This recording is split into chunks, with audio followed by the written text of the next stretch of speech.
Në Gramsh ka dalë raporti paraprak i vlerësimit të dëmeve të shkaktuara nga zjarri 11 gushtit, i cili për disa ditë me radhë përfshiu disa fshatra duke shkrumbuar dhjetra banesa dhe mijëra hektar tokë bujqësore, madje u shënua edhe një viktim. Fatura e dëmeve arrin në rreth 31 milion euro dhe pritet t'i dërgohet Agjencisë Kombëtare të Mbrojtjes Civile për të nisur procedurat e ndërhyrjes. Sipas të dhënave nga grupet e punës, 68 banesa janë dëmtuar nga flakët, 10 plotësisht dhe 42 pjesërisht. Bashkia e Gramshit përmes zyrës urbanistikës po harton projektet për rindërtimin dhe rikonstruksionin e tyre. Në bilancin e dëmeve përfshihen edhe bagti, të mbjellat, stalla dhe pyjet.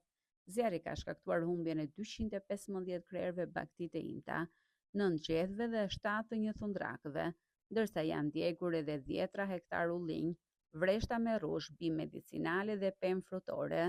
Raporti përfundimtar pritet të dërgohet në fillim të muajit nëntor dhe pas miratimit nga Agjencia e Mbrojtjes Civile të nisë ndërhyrjet për rikthimin në normalitet të zonave të prekura.